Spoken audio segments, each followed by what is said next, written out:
BlackRock is buying every single house in America. You've heard the rumors. You've seen the memes on Twitter and TikTok. It's the perfect villain story. A shadowy corporation sweeping in, outbidding regular families and turning a nation of homeowners into a nation of renters. But it's a lie. If you look at the data, BlackRock doesn't buy houses. Blackstone does. And even then, institutional investors own less than 4% of American homes. The internet is angry at the wrong target. So is Larry Fink innocent? Is the machine misunderstood? No. The truth is much darker than a simple real estate deal. Why would they buy the house when they can own the bricks? Why deal with tenants and toilets when they can own the supply chain itself? BlackRock is a top shareholder in Home Depot, Lowe's, and the mining giants that pull copper and steel from the earth. They don't want your rent. They want to profit from the very inflation that makes building your own home impossible. The official story is that they are saving the world with ESG. The reality, they are quietly profiting from its destruction. Welcome to Behind the Empire. To understand the scam, you have to understand the machine. Most people think BlackRock is a bank. It is not. It's a technology company disguised as a financial giant. It's called Aladdin, a supercomputer that monitors roughly $21 trillion in assets. It sees every trade, every risk, and every market shift before you even wake up. In 2008, when Wall Street collapsed, the US government didn't call the president for help. They called Larry Fink. They asked Aladdin to fix the mess. That is how much power we are talking about. But here is the trick. It's not their money. It's yours. Your pension, your 401k, your savings. They use your money to buy shares in every major company on Earth. Look at the S&P 500. Apple, Microsoft, Amazon, ExxonMobil. BlackRock is a top shareholder in almost all of them. Not because they love these companies, but because they own the index. They own the market itself. This gives them something more valuable than money. It gives them voting power. When BlackRock walks into a boardroom, CEOs listen. Or they get fired. Let's go back to the housing crisis. Everyone blames them for buying neighborhoods. As we said, that's mostly false. It's a distraction. If you want to see the real strategy, look at the cost of materials. Lumber, concrete, steel, copper.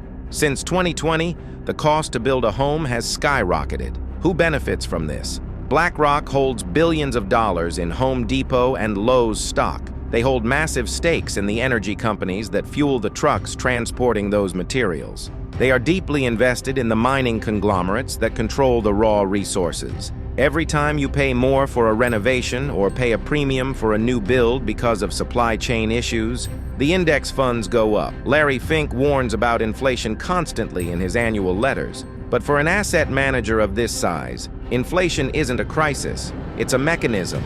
It inflates the value of the assets they hold. While your purchasing power dies, their portfolio flies. They don't need to be your landlord to bleed you dry. They just need you to keep consuming in a high-cost world.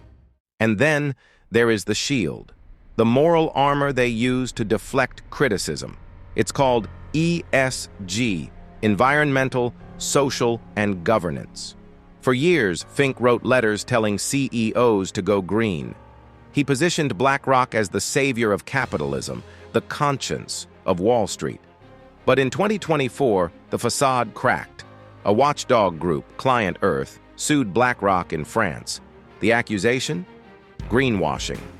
They claimed BlackRock marketed funds as sustainable to investors, while quietly stuffing those same funds with fossil fuel investments. We are talking about billions in oil, gas, and coal. They realized that pretending to have a conscience was good marketing until the lawsuit started. The backlash was so bad that Larry Fink publicly stated he stopped using the term ESG because it had become too weaponized and politicized. So, they dropped the label.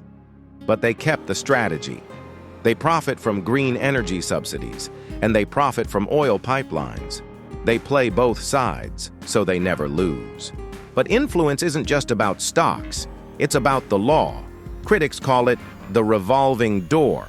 It's the mechanism where BlackRock executives leave the company to work for the White House, write the financial regulations, and then return to BlackRock with a promotion. Look at Brian Dees. He went from BlackRock to become the director of the National Economic Council. Look at Wally Adeyemo. He went from being Larry Fink's chief of staff to the deputy secretary of the Treasury. They don't just follow the rules, they write the rules. When the government prints money, BlackRock is there to manage it. When the government regulates crypto, BlackRock is there to launch the ETF. They are not separate from the state.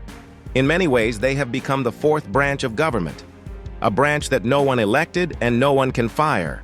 And finally, there is the ultimate market: war. Chaos is profitable, and reconstruction is even better. In 2023, while bombs were still falling, Larry Fink was already meeting with President Zelensky. They weren't discussing peace treaties. They were discussing the Ukraine Development Fund. BlackRock was appointed to coordinate the reconstruction of Ukraine.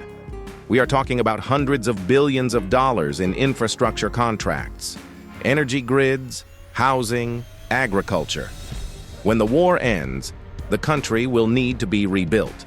And who will own the debt? Who will manage the assets? The same machine that manages your pension. Whether it's a housing crisis in Ohio or a war zone in Eastern Europe, the strategy is the same.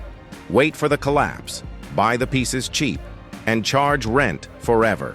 They have turned global instability into a scalable business model. BlackRock isn't a secret society. It's not a conspiracy theory. It's something scarier. It's an efficiency machine. They profit when you buy a house, and they profit when you can't afford one. They profit when the economy booms, and their technology manages the disaster when it crashes.